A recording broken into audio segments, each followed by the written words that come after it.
Music by DJ चंदन सलहा। नैहर से हमारा हया जो के दिनों विदैया हो खेला,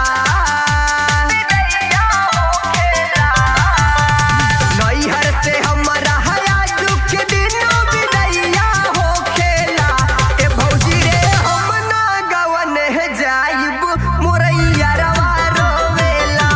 ए भौजी रे हम ना गवन है जाइब मोरैया रवा रोवेला।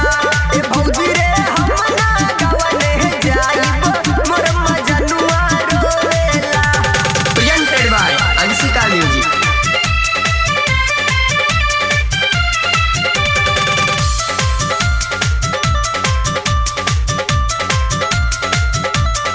ओम रिकॉर्डिंग स्टूडियो भिवरुआ चौराहा सिद्धार्थनगर।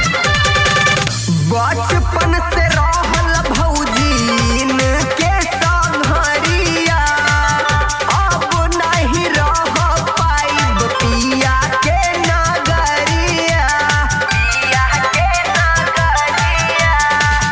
बचपन से रहल भौजीन के संघरिया, अब नहीं रह पाइब पिया के नगरिया। कि नहीं पाइब होके जुदा मोर दिलवा कोहेला, दिलवा कोहेला। कि नहीं पाइब होके जुदा मोर दिलवा कोहेला। ए भौजी रे हम ना गवन है जाइब मोरैया रवा रोवेला। ए भौजी रे हम ना गवन है जाइब मोर मजनुआ रोवेला।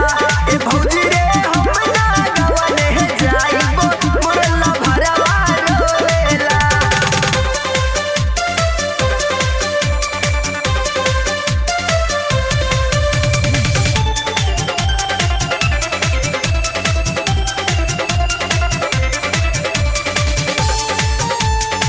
म्यूजिक बाय डीजे चंदन सलहा। मन